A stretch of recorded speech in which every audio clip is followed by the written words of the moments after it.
मोकमा वर्तते श्रुतिम यत् कृपा तमहं वंदे आचार्य प्रणवानंदम अमहित के प्रेम घन दिव्य मूर्ति आचार्य रूपम प्रणवम नमामि। भारत सेवाश्रम संघेर छोट नीलपुर शाखा केंद्रेर बात्सरिक महामहोत्सवेर द्वितीय दिवसे सायंकालीन धर्म शिक्षा सांस्कृतिक सम्मेलনের आयोजने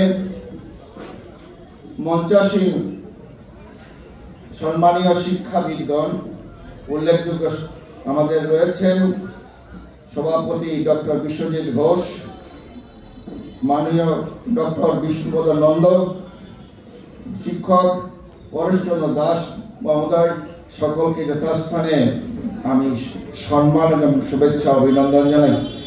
और आमादेर परम पूज्यपाद स्वामीजीगण যারা বিভিন্ন শাখা কেন্দ্র থেকে এসেছেন এবং বর্ধমান শাখা কেন্দ্রের যিনি অধ্যক্ষ শ্রীমৎ স্বামী ভাস্করানন্দজি মহারাজ, ওনার চরণে প্রণাম জানাই।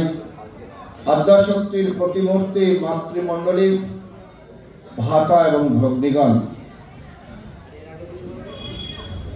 ভারতবর্ষ তথা বিশ্বের বিভিন্ন দিকে একটু সুচিন্তিতভাবে শান্ত মনে দৃষ্টিপাত করলেই পৃথিবী তথা ভারতবর্ষের বর্তমান অবস্থা আমরা বুঝতে পারব। একদিক একাধারে বিশ্বায়ন, একাধারে যুব সমাজ দিকভ্রান্তির পথে হাঁটছে, আর্থসামাজিক অবস্থান, রাজনৈতিক অস্থিরতা, সবকিছুর মাঝেও ভারত সেবাশ্রম সংঘের ছোট নীলপুর শাখা কেন্দ্রের বর্ধমান শাখা কেন্দ্রের অধ্যক্ষ শ্রীমৎ স্বামী ভাস্করানন্দজি মহারাজ যে বিষয় নির্ধারণ করে রেখেছেন যুব সমাজের কল্যাণে, স্বামী প্রণবানন্দ। স্বামী প্রণবানন্দ সর্বত্যাগী সন্ন্যাসী।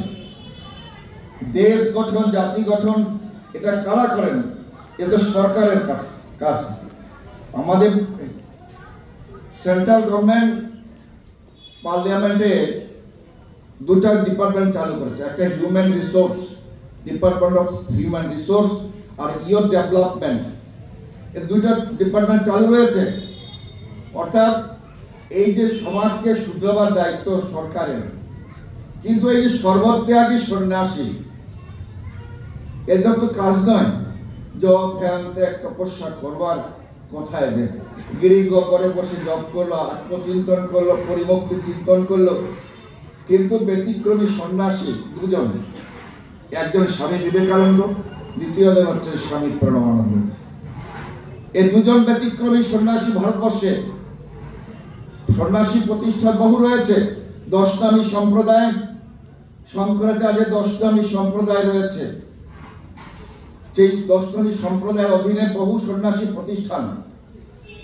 কিন্তু সন্ন্যাসী প্রতিষ্ঠান থাকলেই এই সব সন্ন্যাসীরা কিন্তু এই সমাজের আপমর ভাই বোনদের বৃহত্তর চিন্তন করছে না, চিন্তন করছে অন্যভাবে।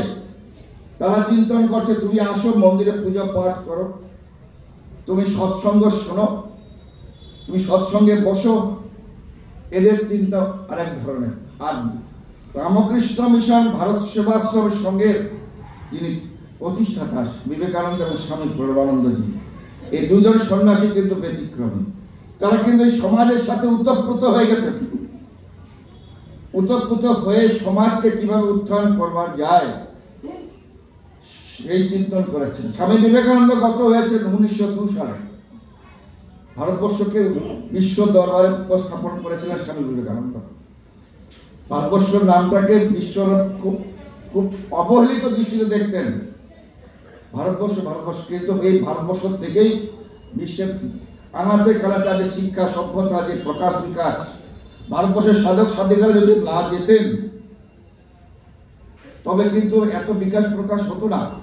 চড়াইবাতি যে সাধনার দ্বারা, তপস্যার দ্বারা যে সমস্ত শক্তি অর্জন করে তারা বিশ্ববাসীকে বলছিলেন কিন্নন্ত বিশ্ব আর্যম শ্রীনন্ত বিশ্ব অমৃতস্য পুত্রা আজে ধর্মানি দিব্যানি তস্তু বেদাহম মেতৎ পুরুষ মহান্তিয়ম আদিত্য বর্ণম ক্রমশ পরস্পর তমেব বিদিত্বা দিনান্য কিন্তু মৃত্যু মেয়েটি নান্য পন্থা বিদ্যা বিশ্ববাসীর দিকে দিকে ভারতবর্ষের সন্ন্যাসীরা গিয়েছিলেন, যারা আত্মতত্ত্ব উপলব্ধি করে সেই বৃহত্তর আত্মদর্শন করে তারা মানব জাতির জন্য সব খুলে দিয়েছিলেন, দ্বার খুলে দিয়েছিলেন।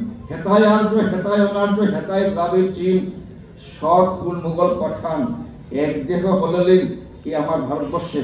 কিন্তু সময়ের সাথে সাথে ভারতবর্ষে যে শৌর্য, বীর্য, পরাক্রমের ভাবনাগুলি, জ্ঞান বিজ্ঞানের দিকগুলি, প্রযুক্তির দিকগুলি আমরা ভুলে গিয়েছি, যার ফলে আমাদের দেশটাকে দুবার মোগলরা আমাদের দেশকে শাসন করেছে, ইংরেজরা আমাদের দেশকে শাসন করেছেন। তাদের সময়ে সমস্ত দিকগুলিকে নষ্ট করে দিয়েছে। আমাদের যে ভালো দিক, জ্ঞান বিজ্ঞানের, প্রযুক্তির যে সমস্ত দিকগুলি মানুষের রূপান্তরিত করতে পারে, আমাদের নালন্দা বিশ্ববিদ্যালয়, আমাদের তক্ষশিলা, বিক্রমশিলা, আমাদের আরো বহু গুরুকুল প্রতিষ্ঠানগুলিকে তারা নষ্ট করে দিয়েছে। ফলে ভারতবর্ষের যে মানুষের রূপান্তরিত করবার যে পদ্ধতিগত দিকগুলিকে নষ্ট করে দিয়েছে। স্বামী একবারে স্বামী বিবেকানন্দ, আর একবারে স্বামী প্রণবানন্দ, এই একাত্ম হয়ে সমাজের সাথে একাত্ম হয়ে বিবেকানন্দ গত হয়েছেন, পাশাপাশি স্বামী প্রণবানন্দ আমার এই ভারত মাতা জননী জন্মভূমিষ্ঠ স্বর্গাদপি করিয়েছে। এই ভারত মাতা অসমাপ্ত কাজকে সমাপ্ত করবার জন্য আরেকটি বীর পুরুষকে জন্ম দিয়েছেন, তিনি হচ্ছে স্বামী প্রণবানন্দ। তিনি আসবার পরে দেখলেন ভারতবর্ষ কখনো স্বাধীন হয়নি, পরাধীন দেশ। সবাই দেশবাসীকে উত্থান করবার জন্য, মুক্ত শৃঙ্খল মোচন করবার জন্য প্রয়াস হয়ে রয়েছে। কন্যাকুমারী থেকে হিমালয় থেকে কন্যাকুমারী, আসাম থেকে গুজরাট, একটি মন্ত্র বঙ্কিমচন্দ্র চট্টোপাধ্যায়ের একটি মন্ত্র, বন্দে মাতরম। ভারত মাতার বন্দনা করে তারা বলছে ভারতকে শৃঙ্খল মুক্ত করবে। শৃঙ্খল মুক্ত করে সবাই ঝাঁপিয়ে পড়েছিলেন, কিন্তু ব্যতিক্রমে ছিলেন স্বামী প্রণবানন্দ। কেন? তিনি সেদিন যখন স্কুলে অধ্যয়ন করছেন, অধ্যয়ন করার ফাঁকে ফাঁকে টিফিনের সময় তিনি এরকম দেয়ালে ঠেস দিয়ে দাঁড়িয়ে আছেন, আর বেঞ্চিতে বসে, পেছনের বেঞ্চিতে বসে আকাশের দিকে তাকিয়ে আছেন। প্রধান শিক্ষক বীরেন্দ্রলাল ভট্টাচার্য বা অন্যান্য শিক্ষকরা জিজ্ঞাসা করে, আরে বিনোদ, তোমার কি হয়েছে? তুমি উন্মুক্ত আকাশের দিকে তাকাচ্ছ, আবার ঠেস দিয়ে দাঁড়িয়ে আছো, তোমার কি হয়েছে? ও সেদিন বলেছিল, মাস্টার মশাই ভালো লাগছে না, ভালো লাগছে না। এই সমাজের যে গতিবিধি দেখছি, যারা দেশকে শাসন করছে, যারা দেশকে শাসন করে আজ তারা দেশকে নিজেরাই পরিচালনা করবে, কিন্তু যে দেশকে শাসন করছে তাদের জীবনধারা আর যে সমাজকে পরিচালনা করে তাদের জীবনধারার মধ্যে অন্তর আমি দেখতে পাচ্ছি। তাই আমি ভাবছি আমি সন্ন্যাসী হব। সেদিন বীরেন্দ্রলাল ভট্টাচার্য বুঝতে পারেনি, প্রধান শিক্ষক ছোট একটি বালক আর 24 বছরের প্রধান শিক্ষক বুঝতে পারেনি তিনি যে ভবিষ্যতে দূত হয়ে এসছেন, মুক্তির দূত, ভারতবর্ষকে নতুন দিশা দেখাবেন। আমরা তো গীতায় পড়ি, যদা যদা হি ধর্মস্য গ্লানির্ভবতি ভারত অভ্যুত্থানম অধর্মস্য তদাত্মনাম সৃজাম্যহম পরিত্রাণায় সাধুনাম, আমরা পড়ি। কিন্তু সেই পড়ার সাথে সাথে ভগবান বলছেন, যখনই এই দেশ সমাজ জাতির গতিবিধির মধ্যে একটু উলাট পালাট হবে, যখন অনাচার, ব্যভিচার, কদাচার, ভ্রষ্টাচার, যুব সমাজ বিপথে চালিত হবে, তখনই আমি নিজেকে নতুন নতুন ভাবে সৃষ্টি করে কখনো রাম রূপে, কখনো শ্যাম রূপে আমি ধরাধামে আসবো। এই যে একবিংশ শতাব্দী, ঊনবিংশ শতাব্দীতে এসেছিলেন ভারত সেবাশ্রমের সঙ্গে প্রাণ পুরুষ শিব অবতার স্বয়ং শিব ঠাকুর। আপনারা বুঝছেন, মন্দিরে বসে আছে, সুন্দর করে সাজাচ্ছিলেন নারায়ণ মহারাজ, আমি দেখছিলাম, বা অন্যান্য স্বামীরা সাজাচ্ছিলেন। তা আমি ভাবছি, ঠাকুর তোমার কত সন্তানেরা নিজে বুঝতে পারুক বা না পারুক, তোমাকে সুন্দর করে সাজাচ্ছে।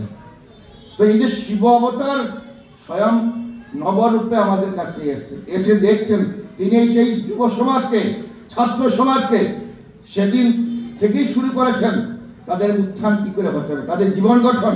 আজকে প্রণবেশ চক্রবর্তী ছিলেন সাংবাদিক, তিনি গত হয়েছেন, তার সঙ্গে আমার খুব ভালো একটা সম্পর্ক ছিল, যার সাথে বসে বেশ কিছুক্ষণ আমি কখনো কখনো গল্প কিছু করতাম।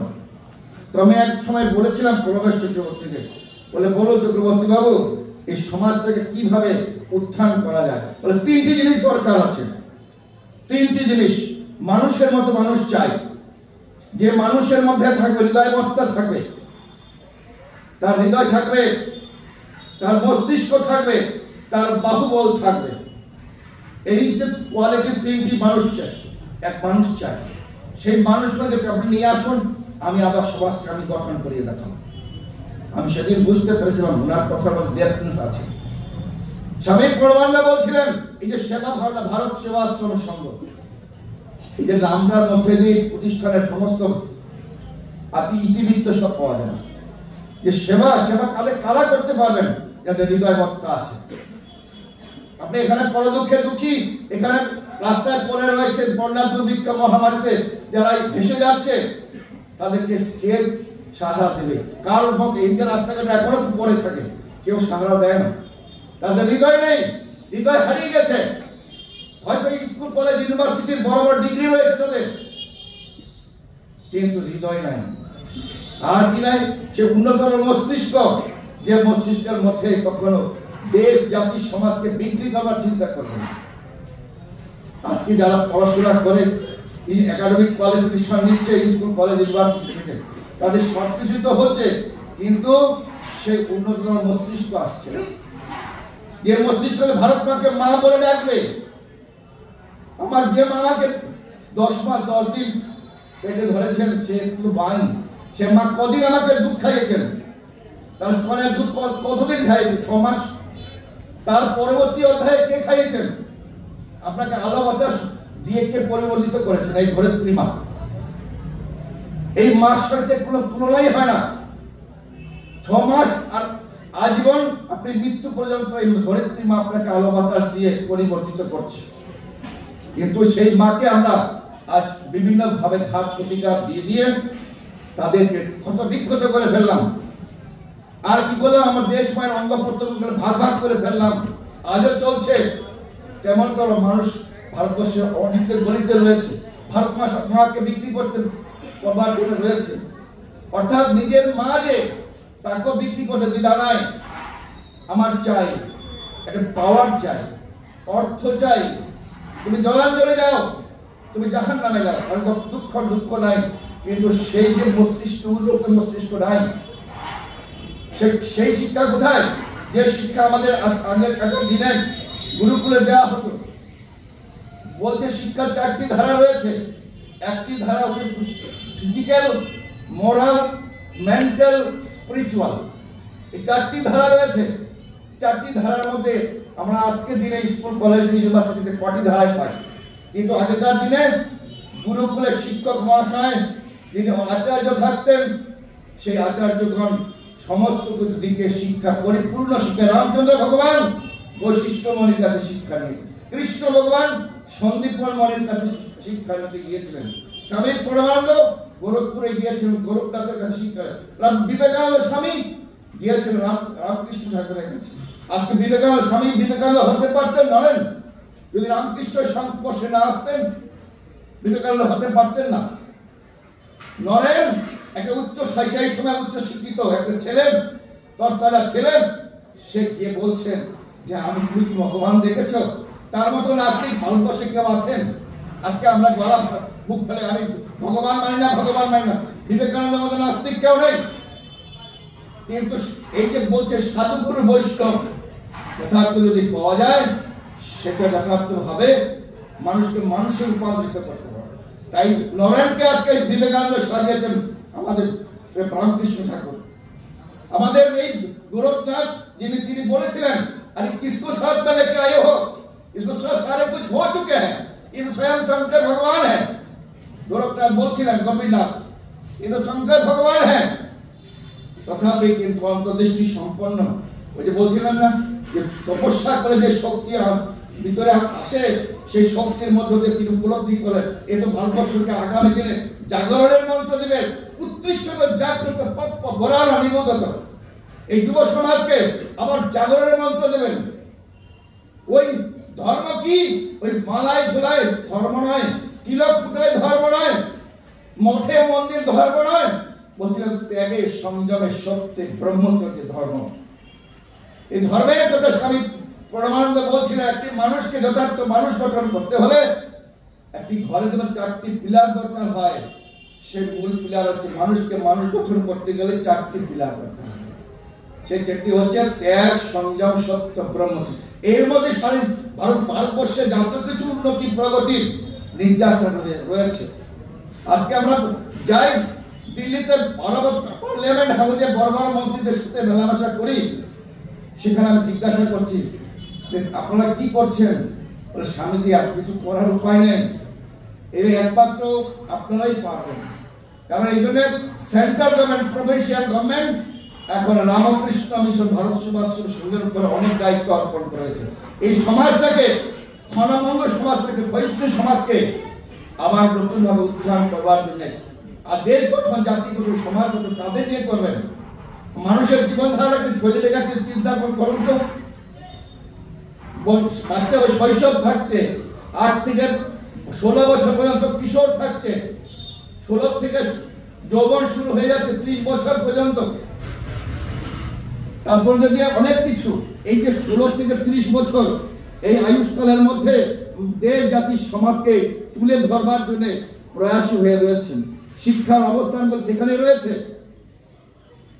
মানুষ যখন এই 16 থেকে 30 বছর এই বয়সের মধ্য দিয়ে সংসার গঠন করেন, সমাজ গঠন করেন, রাষ্ট্রকে নতুন দিশা দেখান, তারপর সেই দিশাতে আগামী দিন এগিয়ে চলেন। তাই বলছেন যে স্বামীজি, আপনারা সর্বত্যাগী সন্ন্যাসী, আপনারাই একমাত্র পারবেন এই সমাজটাকে নতুন করে দিশা দেখাতে। আমরা শুধু ভারতবর্ষ নয়, ভারতবর্ষের বাইরে আমি গিয়েছিলাম, কানাডাতে গিয়েছি, আমেরিকাতে গিয়েছি, লন্ডনে গিয়েছি। সেখানে একজন রিপোর্টার আমাকে এসে জিজ্ঞাসা করছেন, give me answer just 1 minute, I have no time, I have no time, please ask me question. What is the question? How to gain the supreme power? এটা কানাডাবাসী প্রশ্ন, যুবক ছেলে, তোরতলা যুবক ছেলে রিপোর্টার হয়ে আমাকে আসে কোশ্চেন করছে। সেখানে বলছিলাম just 3 point I have, just observation, performance and realization is the road of gain the supreme power. 3টি পয়েন্ট রয়েছে। এই ভগবান মন্দিরে রয়েছেন, তাকে লাভ করবেন কি করে? এই যুবক ভাইরা উদ্ভ্রান্ত হয়ে গেছে, সমাজের কোনটা ভালো কোনটা খারাপ বুঝতে পারছে না। কারণ মন্দিরে আসে, ভগবান আছেন না আছেন বুঝতে পারে না। কিন্তু তাদের জন্য একটি কথা, অবজার্ভ করো। আমি যখন সায়েন্সের স্টুডেন্ট, আমি গিয়েছিলাম ল্যাবে, গিয়েছি ল্যাবে ঢুকতে পারছি না। ল্যাবে ফার্স্ট ডে সায়েন্সের স্টুডেন্ট, ফার্স্ট ডে। এখানে লেখা রয়েছে, উপরে লেখা আছে truth is the gate of science. তার মানেটা truth is the gate of science. এই যে ল্যাব, ভিতরে ল্যাব, সেখানে ফিজিক্স, কেমিস্ট্রি, বায়োলজি, ম্যাথমেটিক্স ইত্যাদি নিয়ে নাড়াচাড়া করে ভাঙিয়ে টেঙে যা কিছু করার করতে হবে। কিন্তু লেখা রয়েছে ট্রুথ ইজ দ্য গেট। কেন লেখা রয়েছে? লেখা রয়েছে এই জন্যই, যার সূত্র ধরে তুমি এগিয়ে যাবে। এই সায়েন্টিস্ট যাদেরকে বলছো তুমি, আর্কিমিডিস, আইনস্টাইন, নিউটন, সক্রেটিস, এদেরকে তুমি দেখেছো? তুমি বন্ধু দেখেছো? না আমি দেখেছি। কিন্তু তাদের সূত্র ছাড়া তুমি এগিয়ে যেতে পারবে না। তাদেরকে বাদ দিয়ে তুমি এক পাও হাঁটতে পারবে না। সিমিলারলি আমি যদি বলি, এই ভারত সেবাশ্রম সংঘের প্রাণ পুরুষকে তুমি দেখতে চাইছো, একটাই স্বামী যে বলছেন যে অবজার্ভ কর, অবজারভেশন। স্বামী বিবেকানন্দ বারবার গিয়েছেন রামকৃষ্ণ ঠাকুরকে অলিতে, এই পাশে ওই পাশে, ওই পাশে সে পাশে ঘুরিয়ে ফিরে বারবার দেখেছিলেন। যে পাগল ঠাকুর কলকে জিজ্ঞাসা, তুই মাকে দেখেছ? সিমিলারলি যদি আমি বলি, এই যে ভাই বোনেরা বসে আছেন, ইয়ং ভাই বোনেরা বসে আছেন, তোমরা উদ্ভ্রান্ত হয়ে গেছো। সে উদ্ভ্রান্তের জন্য সমস্যার সমাধান একটাই রয়েছে। স্বামী পরমানন্দ বলছে একটাই সমাধান, তুমি আমার কাছে এসো। তেষামহং সমাধ্যাত্মীয়ম মৃত্যু সংসার সাগর। এই মৃত্যুময় সংসার থেকে তোমাকে নতুন পথ দেখাবার জন্য আমরা তৈরি। তুমি আমার কাছে এসো। কি বলেছেন? অবজারভেশন। ভালো করে দেখো, যাকে তুমি গুরু রূপে স্বীকার করবে, শিক্ষাগুরুই হোক, এখন তো অনেক ছাত্রছাত্রীরা ভালো ভালো শিক্ষক খুঁজে বেড়ায়, যে টিউশন নিতে যাবো, ওই শিক্ষক ভালো, ওই শিক্ষক কেন? সেই শিক্ষক ভালো কেন? তার কথা বলার সমস্ত দিকটা ভালো, কারণ টিউশন করবার, ছাত্রদের আকর্ষণ করবার ভাবনাগুলি ভালো। বই তো আলাদা নেই, কিন্তু ডেলিভারি করার পলিসিটা আলাদা। একই বই সমস্ত মাস্টারমশাইরা বলছেন, কিন্তু যে মাস্টারমশাইকে ভালো বলছেন তার বলার ভঙ্গিমাটা আলাদা, সে ছাত্রদের বুঝাতে পারছেন। সিমিলারলি যদি আমি বলি অবজার্ভ করো, স্বামী পরমানন্দকে ডাইনে বাঁয়ে অবজার্ভ করে দেখো, তারপরে প্র্যাকটিস করো তিনি কি বলতে চাইছেন, তিনি কি বলতে চাইছেন যুব সমাজকে। যুব সমাজকে আবার নতুন ভাবে দিক পার করবার জন্য তিনি কি বলতে চাইছেন। তুমি চাকো, তুমি উঠো, বললে তো উঠা যাবে না, জাগা যাবে না। তার জন্য তিনি যে ফর্মুলা পড়ে সেই ফর্মুলাটাকে অ্যাপ্লাই করে তুমি জাগরণের চেষ্টা করো। দেখবে রিয়েলাইজেশন, অর্থাৎ নিজের থেকে একটা ভিতরে ইন্সপিরেশন ভাব আসবে। যে ইন্সপিরেশন ভাব তোমাকে গো হেড এরা বলছেন নট স্ট্যান্ড, ততক্ষণ পর্যন্ত তুমি তোমার লক্ষ্যে পৌঁছাতে পারবে না, তুমি দাঁড়াবে না। আমি সেমন মানুষ চাই, মান অপমান পতন মৃত্যু গ্রাহ্য যার নাই। আমি সেমন মানুষ চাই। মান অপমান, এই সন্ন্যাসী আমরা ঘরে ঘরে যখন আমরা যাই, ভিক্ষার ডালি নিয়ে যাই, কত লোক কত ভাবে অপমান করে। স্বামী পরমানন্দ এর কাছে বাচ্চা বাচ্চা সমস্ত সন্ন্যাসী ব্রহ্মচারী এসে বলতেন, ঠাকুর এই ঘরে আমাদেরকে এই কথা বলছে, ওই ঘরে এই বলছে নাকি? ঠাকুর তাই বলছে। কেন বলছে জানিস? তোর ভিতরে অহংকার অভিমানটাকে নষ্ট করবার জন্য। তোর ভিতরে যে অহংকার আছে, তুই বড় লোক ঘরের ছেলে, তুই পর্ণকুটির ঘরের ছেলে, তোর শিক্ষা অনেকটা রয়েছে। এই শিক্ষার কি দাম রে? সবার সাথে একাত্ম হ। একাত্ম হলে একটা সবাই দিকে তোকে ভালোবাসতে আসে, আপন করে নেবে। এই আপনত্বের মধ্য দিয়ে একটি জাগরণ তৈরি করতে পারো, প্ল্যাটফর্ম তৈরি করতে পারো। ভাস্করানন্দজি মহারাজ বছর বছর এই ছোট নীলপুরে অনুষ্ঠান করান, একটাই উদ্দেশ্য। স্বামী পরমানন্দ বলছিলেন এই যুগ কি মহা জাগরণের যুগ, মহা মিলনের যুগ। তিনি কখনো বলেছেন পাত পেতে যারা খেতে বসেন, তুমি কোন ঘরের গো, কোন ঘরের বউ, কোন ঘরের তুমি মুক্তিরাম মেতর হারিনা ডোম, কাউকে জিজ্ঞেস করছেন। সবার উপরে মানুষ সত্য, তার উপরে নাই। সুরে সোনরে মানুষ ভাই, সবার উপরে মানুষ সত্য, তার উপরে নাই।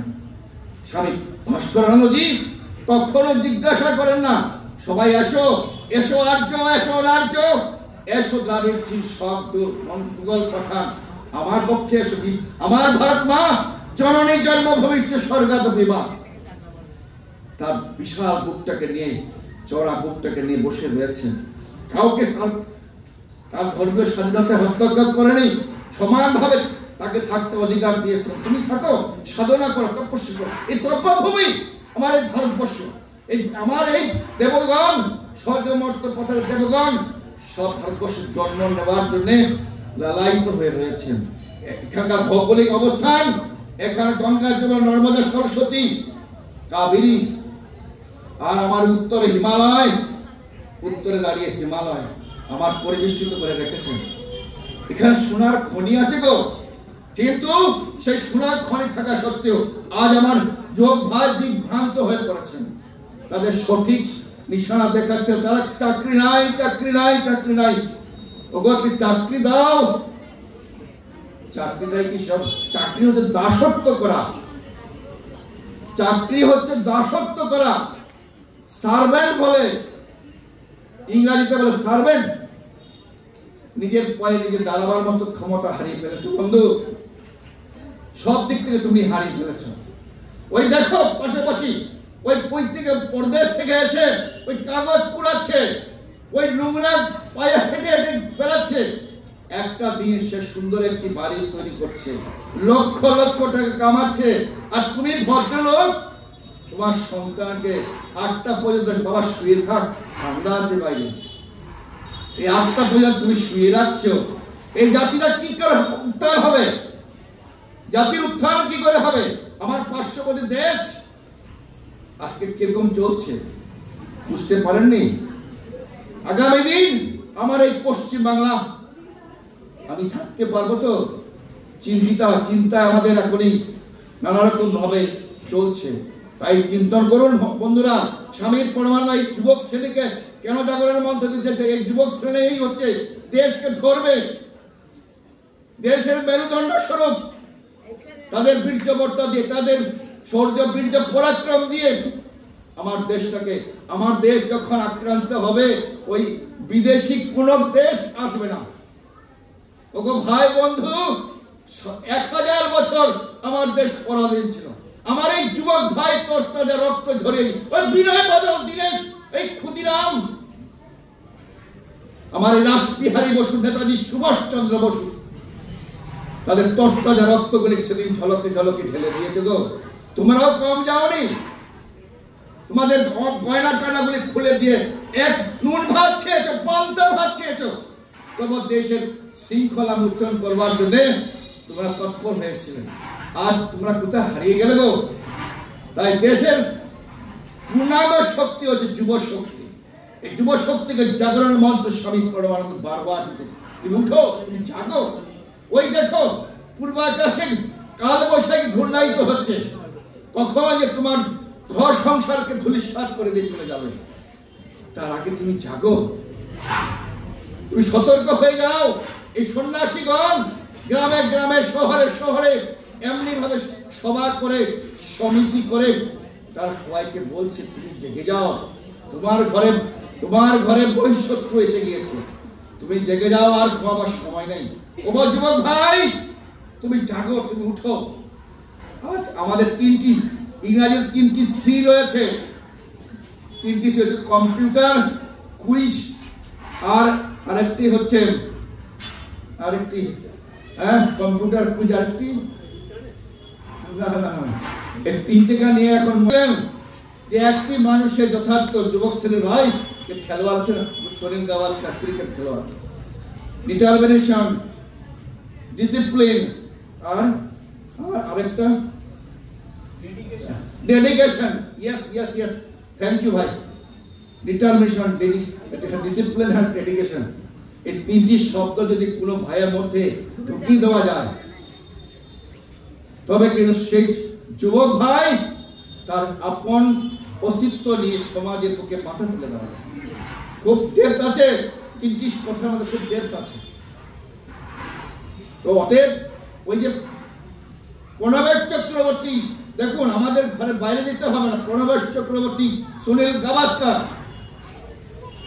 আর আরো বনিশীগণ যে সমস্ত কথা বলেছেন, এদের কথা যদি আমরা মূল্যায়ন করতে পারি, আজকের যে বিষয় নির্ধারণ করে স্বামী ভাস্করানন্দজি মূল্যায়ন করবার জন্য আপনাদের আমাদের দেখেছেন, দেখো জানাও তাদেরকে সেই সঠিক পথ কোনটা, কোন পথে গেলে আবার আমার ভারত মাতা সুজলাই সুফলাম মলয় শিকলাম শস্য শ্যামলাম মাতরম বিশ্বের দরবারে মাথা তুলে দাঁড়িয়ে বলতে পারবেন, এত দেশপ্রসূতস্য সখা সদ অগ্রজন্ম শ্যাম শ্যাম চরিত্রিয়াম শিক্ষে রেণ পৃথিব্যাম সর্বমানব। আজকে দেখুন বেনারসের গঙ্গার ঘাটে যান, দেখবেন শত শত বিভিন্ন দেশ থেকে, পৃথিবীর দিক প্রান্ত থেকে সমস্ত বিদেশি শক্তিরা, বিদেশি ভাই বোনেরা কিসের আশায় নিজের সুখ ভোগ ত্যাগ করে গঙ্গার পাড়ে পড়ে আছে, মাথায় জটা হয়ে গেছে, গাঁজা খাচ্ছে। ওই পাশে রয়েছে মায়াপুর ইস্কন মন্দির, হরে কৃষ্ণ করছে। নিজের বাড়িতে কেউ ছিল না, ছিল। সুখ নাই, শান্তি নাই, আনন্দ নাই। পৃথিবী পরিক্রমা করে দেখবেন কোথাও না, কিন্তু ভারতবর্ষ একমাত্র দেশ সব কিছু সাজানো গোছানো রয়েছে, শুধু একটু খুঁজতে বলেছে গো। এখানে পরশ পাথরটা রয়েছে, সেই পরশ পাথরের কাছে তুমি যাও, তুমিও সোনা হয়ে যাবে, তুমি ব্যক্তিটা সোনা হয়ে যাবে। এই হচ্ছে ভারতবর্ষ। তাই যুগে যুগে ভারতবর্ষকে নতুন পথ দেখাবার জন্য ওই স্বামী প্রণবানন্দজি, স্বামী বিবেকানন্দ, ওই নেতাজি সুভাষ চন্দ্র বোস, ওই রাসবিহারী বসুর মতো আমাদের দিকপালগণ আমাদের সাহিত্য ক্ষেত্রে তার অবদান রেখেছেন। বঙ্কিমচন্দ্র শরৎচন্দ্র চট্টোপাধ্যায়, রবীন্দ্রনাথ ঠাকুর, অধ্যাত্ম জগতের স্বামী বিবেকানন্দ, স্বামী প্রণবানন্দ, রামকৃষ্ণ ঠাকুর আর অন্যান্য ঠাকুরগণ, আবার দেশকে নেতৃত্ব দেওয়ার মতো রাসবিহারী বসু ঝলকে ঝলকে বলছে, আমাকে রক্ত দাও, আমি স্বাধীনতা দেব। তাদের বলেছিলেন, আমার যুবক ভাইদের বলেছিলেন, তুমি আমাকে রক্ত দাও, আমি তোমাকে স্বাধীনতা দেব। নেতাজি সুভাষচন্দ্র বসুর সেই কথাগুলো আজ স্মরণযোগ্য। তাই আসুন বন্ধু, আজ এই সায়ংকালে আমারও যাওয়ার সময়, আজকে বিশাল দায়িত্ব রয়েছে, কুম্ভমেলায় রওনা দেব, তাই সময় আর দীর্ঘায়িত করবো না। আমাদের পাশে বরিষ্ঠ শিক্ষাবিদগণ রয়েছেন, সবাইকে যথাযথস্থানে প্রণাম জানাই। আপনারা যারা মায়েরা, ভাইয়েরা, বোনেরা এসছেন আজকে এই সায়ংকালীন অনুষ্ঠানকে সফল এবং সার্থক করবার জন্য, ভারত সেবাশ্রম সংঘের আহ্বানকে স্বীকার করে নিয়ে এই শীতের মধ্যে এসছেন, সবাইকে আমি আন্তরিক শুভেচ্ছা, ধন্যবাদ জানিয়ে আমার কথা এখানে শেষ করছি। ধন্যবাদ।